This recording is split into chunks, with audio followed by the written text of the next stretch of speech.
Assalamualaikum warahmatullahi wabarakatuh. Sampurasun. Kumaha daramang sadayana?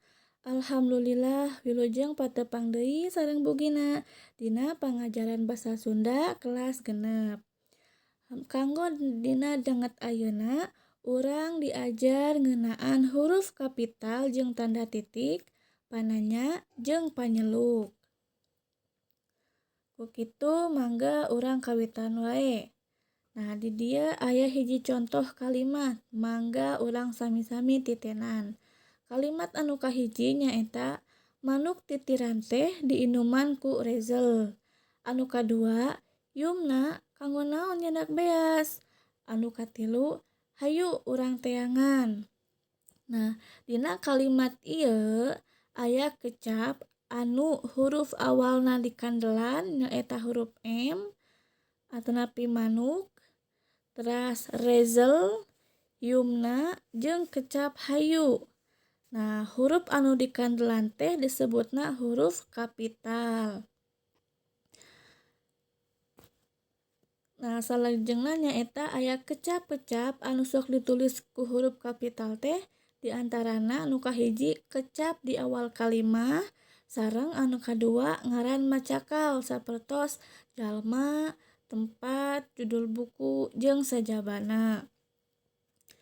Nah, nurutkeun contoh tadi nyaeta tina kalimat anu A dugikeun ka C ditungtungan ku tanda baca. Nyaeta dina kalimah A mah ditungtunganna ku tanda titik. Sedengkeun kalimat B ditungtunganna ku tanda pananya. Jeung kalimat C ditungtungan ku tanda panyeluk atanapi tanda seru pami dina bahasa Indonesia mah. Nah, tanda titik dipake ditungtung kalimah wawaran. Sedengkeun tanda pananya dipake ditungtung kalimah pananya. Sedengkeun tanda panyeluk atanapi tanda seru dipake ditungtung kalimah parentah.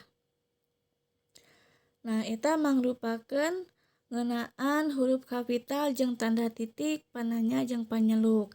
Nah, kanggo salajengna nyaeta aya latihan soal. Parentahna nyaeta pek ku hideup salin kalimah di handap ieu bari lengkepan huruf kapital jeung tanda baca nyaeta titik, pananya jeung panyeluk.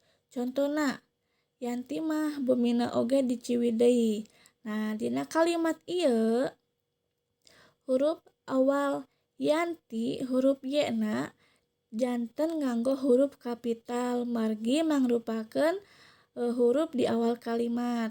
Sedengkeun Ciwidey nganggo huruf kapital margi ngeunaan hiji tempat, ngaran hiji tempat. Jadi nganggo huruf kapital. Nah, anu salajengna ti nomor hiji dugi ka nomor 5 mangga aku hideup kerjakeun soalna. Nah, alhamdulillah kanggo pangajaran huruf kapital jeung tanda titik, pananya jeung panyeluk dina danget ayeuna parantos rengse. Kanggo salajengna mangga aku hideup supados langkung ngartos diaos deui di buku basa Sundana.